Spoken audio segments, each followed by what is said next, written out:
Hello YouTube, this is Alien, and this is an HD, finally. But, I'm doing a review on the D&D Combat Machine M4. Last year I did one on the KCPDW from Asia Electric Guns, which is still holding up pretty well. I haven't used it though in a while. I haven't used either gun because I've been quite busy. But going to a game Friday and I got my gear out and getting it all cleaned and ready to go, and I thought I'd just do a review on this. What I've done to it, this didn't come with it stock. I had to buy this separately. It's a 1-point sling mount and it was about $20. I spray painted the black tip of the little black flash hider. I did the same thing on the PDW. A lot of people were wondering why it was black. Well, I spray painted it, which it doesn't look too bad on the M4, but actually looking up close at the PDW, you kind of can see it here too, but it's kind of off color right there a bit. I needed because it's more of a matte color than it is like a semi-gloss, where you can kind of see it here too. But I think it does look a lot better. I did it to a friend and his is already chipping off, but he has a metal flash hider. And this handguard, the Magpul handguard, it is $40, though I traded a friend Modern Warfare 2 for it. Long story, don't ask. I bought these separately. These were about $20. The thing is, I have the other rail and I have one screw for the rail, but the thing is I lost the other screw, so I can't really put it on very stably. But to be honest, I'm probably only going to use this, put like a flashlight right here, and I'm going to put a handguard not a handguard, sorry, but a foregrip right there. I actually bought this the other day. This is a Targus Red Dot sight. I have a piece of black electrical tape right here to keep it all nice and clean. But yeah, the sight's pretty good. Took me a bit to get all lined up with the front triangle sight. The last thing I did, I put a bit of electrical tape right here so it doesn't wobble as much, though it still wobbles quite a bit. If I put any more electrical tape, it doesn't want to close very well. This way it's still kind of, there's a lot of tension, but any more electrical tape in it, it's really hard to adjust the stock on it. But that's all I've done to it. The rest of the insides are stock. I have an Intellect battery. The gun performs really well. I haven't had a single problem with it. I've had a few problems with the PW, but this one I haven't had any problems with it at all. Well, the only problems I've had is jammed. The PDW's never jammed. At least not that I can remember. It might have last summer, but I can't remember. This one hasn't jammed this one has jammed quite a bit. Fire selector is actually nice and crisp when you turn it. It has a very nice barrel, an aluminum barrel. It's not a tight bore or anything. Like I said, it's all stock. It's a pretty nice gun. It works really well.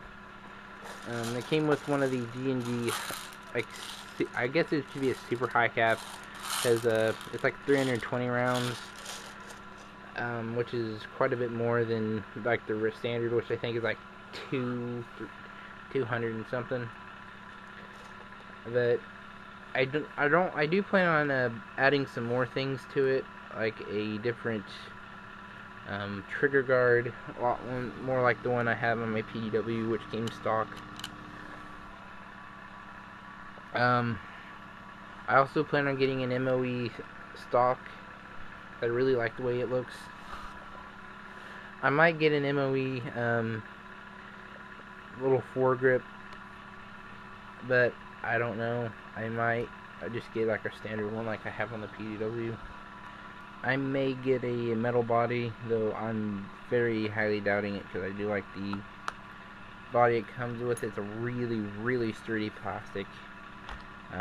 Not like the really cheap plastics that are on like the JG or the really stupid Crossman sport lines. It works really well. Like I said, there's been a few issues with jamming. The forward assist doesn't do anything at all, so it's just for show. And so is the charging handle.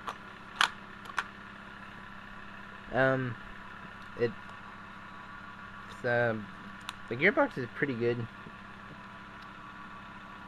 It doesn't ever, I've never heard any grinding or anything, which is good, obviously. But yeah, I've not had any problems with it besides jamming.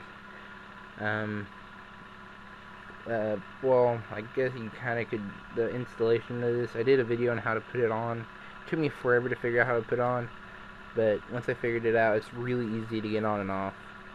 And it's a really nice handguard too. Though it's a little bit off colored from the body, but it's not that big a deal. Yeah, a few complaints I have. The stock does wobble a bit. Another complaint, you can't take this off. I took out the screw in this thing and it still won't come off. G&G has something to do with like really liking their flash hiders to stay on. I had to take off the entire section and spray paint it, which this whole front section basically goes back into here where it connects with the outer barrel. Another complaint is the triangle sight doesn't come off. It has like fake screws, make it, you think it would come off, but it doesn't. I really wish it would. So I think that'd be nice, the feature to have, though I do like it on. Bolt catch doesn't work. A lot of things are here are show. It'd be kind of cool. I feel like the PDW, where everything actually did something, where the bolt catch actually releases the charging handle, which opens up the pop-up, but this doesn't do it. Some of the other series, the more expensive, the Combat Machine, D&G guns, do have working bolt catch, and the charging handle actually exposes the fake bolt, which has the hop-up unit. Another thing, the hop-up unit kind of looks cheap. If I can get it open, it's kind of hard to open too. Another complaint, but it kind of looks pretty cheap. Though it's not. It doesn't look nearly as bad as the PDW one. One cool thing is, if you can see it right here, it has a fake gas tube, which is a kind of cool feature. Overall, it's a pretty good gun. Like I said, no problems except for jamming, which it jams quite a bit lately.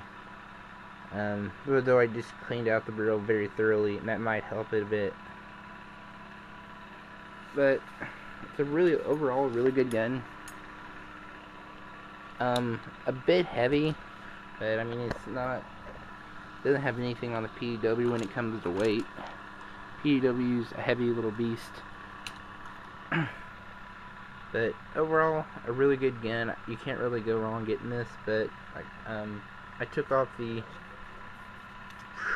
Sorry, really early. The carrying handle to put this on. I wouldn't suggest getting some kind of sight. I was going to get a hollow sight, but I decided not to. I'm probably going to get a hollow sight for the PDW. But, like I said, I'm not going to do a whole lot more. I'm going to get a vertical grip and a different stock. I might put a different trigger guard thing, and I might get a different handle. Sorry, pistol grip, because this one, it's not the best. It doesn't hurt your hand or anything, so it's just not the best. I like the PW ones a lot better. It just feels a lot more comfortable. So there you go. I haven't done any videos in a while. I'll try to do some more. I'll try to do a review on the 1911 sometime this summer. So thank you for watching, and please stay tuned.